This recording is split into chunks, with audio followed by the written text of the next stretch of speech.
ആത്മബന്ധു. ഈ ഭൂമി എത്ര മനോഹരമാണ്. അതിൽ നമുക്ക് ലഭിക്കുന്ന ജീവിക്കുവാനുള്ള ഈ അവസരം എത്ര വിശേഷമാണ്.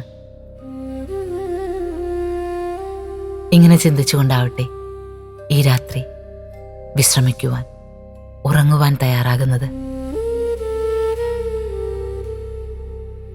ജീവിതം എന്നത് നമ്മൾ ചേർത്ത് വയ്ക്കുന്ന, നമ്മൾ ഓർത്തു വയ്ക്കുന്ന നിമിഷങ്ങളാണ്. ഈ നിമിഷങ്ങളിലെല്ലാം ശുഭപ്രതീക്ഷകളും ആനന്ദവും നിറയ്ക്കുവാനായാൽ ജീവിതമെന്നത് അതിവിശേഷമായ, അനിതര സാധാരണമായ അനുഭൂതിയായി മാറും. ഈ ജീവിതത്തെക്കുറിച്ച് ചിന്തിക്കുമ്പോൾ ഈ ജീവിതത്തെ നമ്മൾ എങ്ങനെയാണ് നേരിടേണ്ടത് എന്ന് എപ്പോഴെങ്കിലുമൊക്കെ ആശങ്ക തോന്നുന്നുവോ?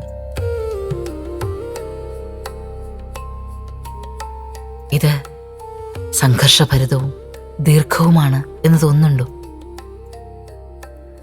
എന്നാൽ ഈ ജീവിതം പെട്ടെന്ന് കടന്നു പോകുന്നതും ഒട്ടും സംഘർഷമില്ലാത്തതും സ്വാഭാവികമായി ശാന്തി അനുഭവിക്കുന്നതുമാണ്. രാജാ ഗോപീചന്ദിനെ കുറിച്ച് ഒരു കഥയുണ്ട്. അദ്ദേഹത്തിൻ്റെ അമ്മ മിനാവതി അദ്ദേഹത്തിന് കഥകൾ പറഞ്ഞു കൊടുക്കുമായിരുന്നു കുട്ടിക്കാലം മുതലേ. അമ്മ മകന് പറഞ്ഞു കൊടുക്കാറ്, മകനെ, നീ എന്നും അമൃതഭോജനം നടത്തണം, പുഷ്പശയനം വേണം, ഇരുമ്പ് കോട്ടയ്ക്കുള്ളിൽ നീ സുരക്ഷിതമായി ജീവിക്കണം, പരമസുന്ദരിയോടൊപ്പമായിരിക്കണം നീ രാത്രികൾ ചിലവഴിക്കേണ്ടത്. ഈ ഉപദേശം എന്നും ആ രാജാവ് മനസ്സിൽ സൂക്ഷിച്ചിരുന്നു. അമൃതഭോജനം, പുഷ്പശയനം എന്നാൽ പുഷ്പങ്ങൾ നിറഞ്ഞ മെത്തയിൽ ശയിക്കുക. ഇരുമ്പ് കോട്ടയ്ക്കുള്ളിൽ നിൽക്കുക എന്നാൽ എപ്പോഴും സുരക്ഷിതമായിരിക്കുക എന്നാണല്ലോ അർത്ഥം. അപ്പോൾ രാജാവ് കരുതിയത് സുഭിക്ഷമായി ഭക്ഷണം കഴിക്കുന്നതും പട്ടുമെത്തയിൽ ഉറങ്ങുന്നതും തൻ്റെ രാജ്യത്തിനു ചുറ്റും വലിയ കോട്ടകൾ പടുത്തുയർത്തുന്നതും പരമസുന്ദരിയായ സ്ത്രീയോടൊപ്പം ശയിക്കുന്നതുമാണ് അമ്മ ഉപദേശിച്ചത് എന്നാണ്.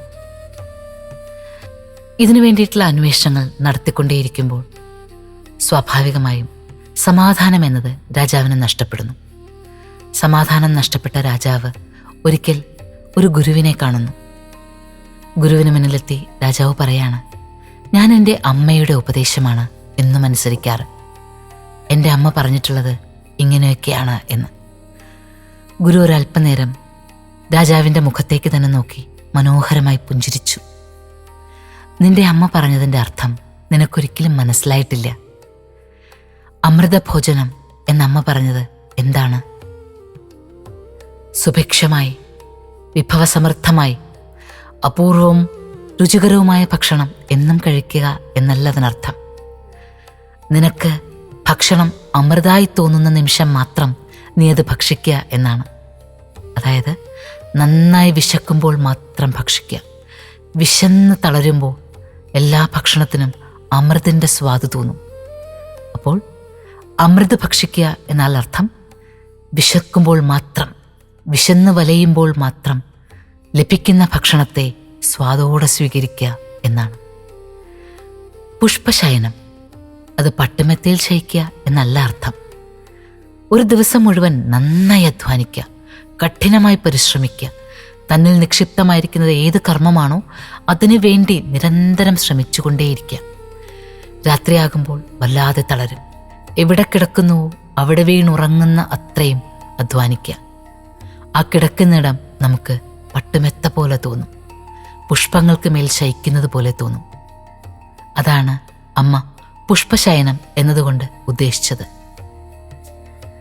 നിരന്തരം ഇരുമ്പ് കോട്ടയ്ക്കുള്ളിൽ ജീവിക്കുക എന്ന് പറഞ്ഞത് തനിക്ക് ചുറ്റുമുള്ള ഓരോ സുഹൃത്തിനെ തിരഞ്ഞെടുക്കുമ്പോഴും താൻ ആരാൽ വലയം ചെയ്യപ്പെടുന്നു എന്നുള്ളതിനെക്കുറിച്ച് അന്വേഷിച്ചുകൊണ്ടേയിരിക്കണം.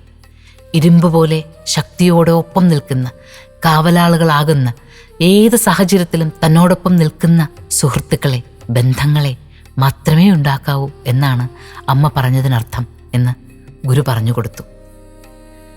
പരമസുന്ദരി, പരമസുന്ദരിയെ സ്വന്തമാക്കാൻ അമ്മ പറഞ്ഞതിനർത്ഥം അവനവനിൽ തന്നെ ഉറങ്ങിക്കിടക്കുന്ന ആത്മശക്തിയെയാണ് ഉണർത്തുക. ആ ആത്മശക്തിയെ ഉണർത്തിയാൽ മാത്രമേ തൻ്റെ ജീവിതമെന്ത്, തൻ്റെ ജീവിത ലക്ഷ്യമെന്ത് എന്ന് ഓരോരുത്തർക്കും വ്യക്തമാവുകയുള്ളൂ. അതിനാൽ ആ ആത്മശക്തിയെ, തന്നിലുറങ്ങുന്ന കുണ്ടലിനീ ശക്തിയെ ഉണർത്തുവാനാണ് അമ്മ പറഞ്ഞു തന്നത് എന്ന് ഗുരു പറഞ്ഞുകൊടുത്തു. അതൊരു വെളിപാട് പോലെയാണ് ആ രാജാവ് സ്വീകരിച്ചത്. കേൾക്കുന്ന വാക്കുകൾക്കപ്പുറത്ത് ഓരോ വാക്കിനും ചില അർത്ഥങ്ങളുണ്ട്. മനസ്സിലായോ? അമൃതഭോജനം. ഇന്ന് നമ്മൾ കഴിച്ച ഓരോ ഭക്ഷണവും അമൃതഭോജനമായിരുന്നുവോ? ആ ഭക്ഷണം കഴിക്കുന്ന സമയത്ത് ഈ ഭക്ഷണത്തിലുള്ള ഗുണങ്ങളെക്കുറിച്ച് നിങ്ങൾ ചിന്തിച്ചുവോ? ഈ ഭക്ഷണം എങ്ങനെ ഉണ്ടായി വന്നു? ആരായിരിക്കും ഇത് വിത്തിട്ട് മുളപ്പിച്ചത്, ഇത് കൊയ്തെടുത്തത്, പാചകം ചെയ്തത്, വിളമ്പിത്തന്നത്? ഒരു വായ് ഭക്ഷണം നമ്മൾ കഴിക്കുമ്പോൾ അതിനുള്ളിൽ എത്ര പേരുടെ പരിശ്രമമുണ്ട്. നന്നായി പരിശ്രമിച്ച്, നന്നായി വിശന്ന് ആഹാരം ശരിക്കും ആവശ്യമായപ്പോഴാണോ നമ്മൾ സ്വീകരിച്ചത്? അതോ വെറുമൊരു കർമ്മം പോലെ ഭക്ഷണം കഴിക്കുകയായിരുന്നു? നാളെ മുതൽ അമൃതഭോജനം മാത്രം ചെയ്യുക. വിശന്നിരിക്കുമ്പോൾ ഭക്ഷണം അമൃതാണ് എന്നറിഞ്ഞ് സ്വീകരിക്കാനാകുമ്പോൾ ലഭിക്കുന്നത് എന്തോ, അതൊരു പക്ഷേ ഒരു ചീരക്കറിയും 2 വറ്റ് ചോറുമാണെങ്കിൽ പോലും അത് അമൃതായി സ്വീകരിക്കുവാൻ പ്രാപ്തിയുള്ളപ്പോൾ മാത്രം ഭക്ഷണം കഴിക്കുക. രാത്രി എത്തുമ്പോൾ ഇതുപോലെ ഒരു പകലിൻ്റെ മുഴുവൻ അധ്വാനത്തെ മാറ്റിവെച്ച് സുഖകരമായി ഉറങ്ങുവാൻ, മനസ്സും ശരീരവും അത്രമാത്രം പരിശ്രമങ്ങളിൽപ്പെട്ട്, കഠിനമായ ശ്രമങ്ങളിൽപ്പെട്ടതിന് ശേഷം വിശ്രമം ആവശ്യപ്പെടുമ്പോൾ ഉറങ്ങുക. ഏറ്റവും സുഖകരമായ ഉറക്കം ലഭിക്കണമെങ്കിൽ പകൽ നമ്മൾ അത്രമാത്രം കർമ്മോത്സുകരായിരുന്നിരിക്കണം. അലസമായി ഇരിക്കുകയോ വെറുതെ ചിന്തിച്ചിരിക്കുകയോ ചെയ്തിട്ടുണ്ട് എങ്കിൽ രാത്രി തീർച്ചയായും ഉറക്കം വരില്ല. അതുകൊണ്ട് പകലിനെ മനോഹരമായി അണിയിച്ചൊരുക്കുക. പകലിനെ മനോഹരമായി നമ്മുടെ പരിശ്രമങ്ങളാൽ നിറയ്ക്കുക. രാത്രി തീർച്ചയായും പുഷ്പശയനം സാധ്യമാകും.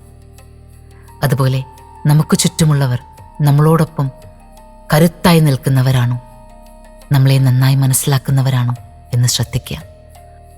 ഉള്ളിലെ ആത്മശക്തിയെ, പരമസുന്ദരിയെ ഉണർത്തുക. ആത്മബന്ധു, ശുഭരാത്രി.